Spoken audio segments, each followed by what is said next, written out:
The Pilgrim's Progress by John Bunyan. Chapter 13. Battle with Apollyon. But now, in this Valley of Humiliation, poor Christian was grievously challenged.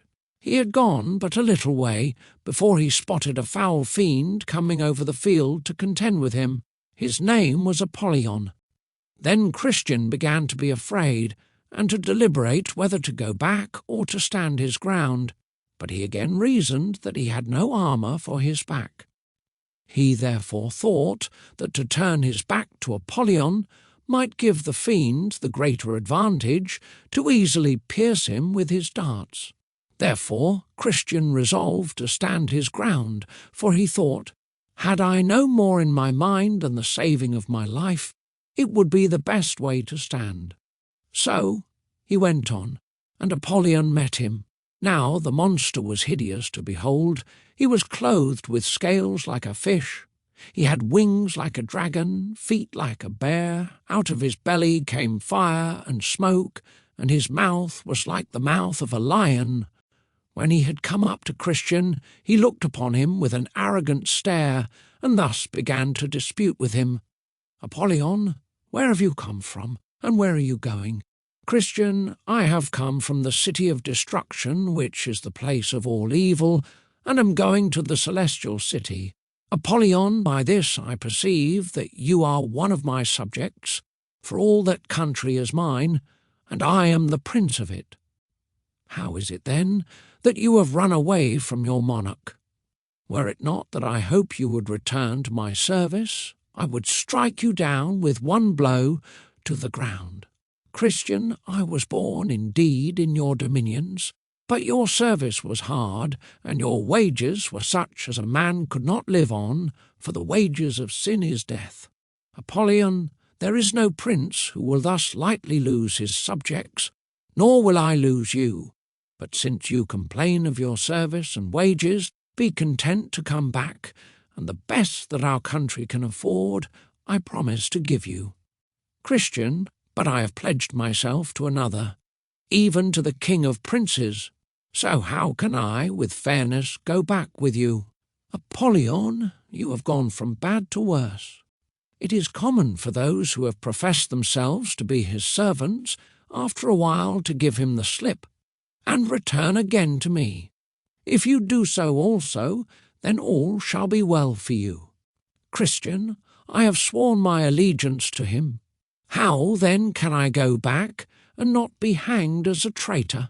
Apollyon, you did the same to me, and yet I am willing to overlook that, if now you will yet turn again and come back. Christian, what I promised to you was from my youthful foolishness. Besides, the king under whose banner I now stand is able to absolve me, yes, and to pardon my former compliance with you. Besides, destroying Apollyon, to speak the truth, I like his service, his wages, his servants, his government, his company, and his country better than yours. Therefore, cease trying to persuade me further. I am his servant, and I will follow him. Apollyon, consider again what you are likely to meet with along the way that you are now going. You know that, for the most part, his servants come to a wretched end because they are transgressors against me and my ways. How many of them have been put to shameful deaths? And besides, you count his service better than mine, but he never delivers any who serve him out of my hands. But as for me, how many times, as all the world very well knows, have I delivered those who have faithfully served me from him, either by power or fraud? Just so I will deliver you. Christian, his refraining to deliver his servants at present is on purpose to test their love, whether they will cleave to him to the end. You say that they will come to a wretched ending, but in fact it is most glorious. As for present deliverance, they do not much expect it, for they patiently wait for their triumph, and they shall have it when their king comes in his glory with all of his angels. Apollyon, you have already been unfaithful in your service to him. So why do you think that you will receive his wages? Christian, in what, O Apollyon, have I been unfaithful to him? Apollyon, you were discouraged at first setting out, when you were almost choked in the swamp of despond. You attempted wrong ways to be rid of your burden, whereas you should have waited until your king had taken it off. You sinfully slept and lost your scroll. At the sight of the lions you were almost persuaded to go back, and when you talked of your journey, and of what you have heard and seen, you were secretly proud of all that you said and did. Christian, all this is true, and much more which you have left out. But the king whom I serve and honour is merciful and ready to forgive. Besides, I acquired these infirmities in your country, and I have groaned under them, been sorry for them, and have obtained pardon from my king." Then Apollyon broke out into a furious rage, saying, "I am an enemy to this king. I hate his person, his laws, and his people. I have come out on purpose to destroy you. Christian, Apollyon, beware what you do. I am on the king's highway, the way of holiness, therefore take heed." Then Apollyon straddled over the whole road and said, "I am not afraid. Prepare yourself to die. I swear by my infernal den that you shall go no further. Here I will spill your blood." And with that, Apollyon threw a flaming dart at his heart, but Christian had a shield in his hand, with which he caught the dart, and so prevented that danger. Then Christian prepared himself for battle, as Apollyon rushed at him, throwing darts as thick as hail.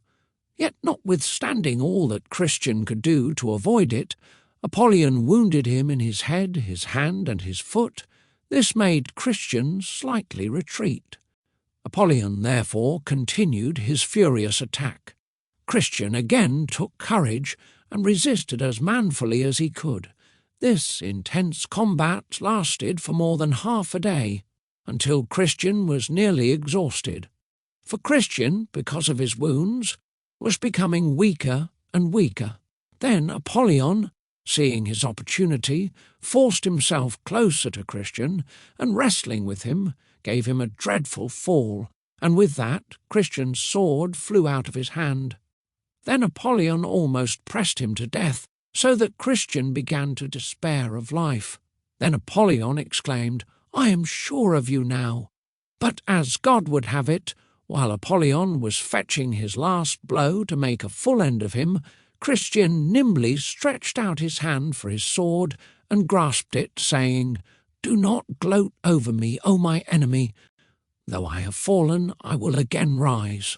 And with that he gave Apollyon a deadly thrust, which made him fall back, as one who had received a mortal wound. Christian, perceiving that, rushed at him, saying, "In all these things we are more than conquerors, through him who loved us." And with that Apollyon spread his dragon wings and sped away, so that Christian saw him no more for a season. No man can imagine what yelling and hideous roaring Apollyon made during all this combat, and on the other side what sighs and groans burst from Christian's heart. He struggled fiercely until he perceived that he had wounded Apollyon with his two-edged sword. Then, indeed, he looked upward with thanksgiving. So when the battle was over, Christian said, "I will here give thanks to him who delivered me out of the mouth of the lion, to him who helped me against Apollyon." Then a hand came to him with some of the leaves of the tree of life, which Christian took and applied to the wounds which he had received in the battle, and was healed immediately.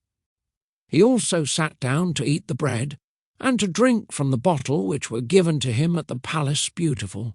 So being refreshed, Christian continued his journey, with his sword drawn in his hand, for he thought, "I do not know but that some other enemy may be near by." But he met with no other attack from Apollyon through the remainder of the valley,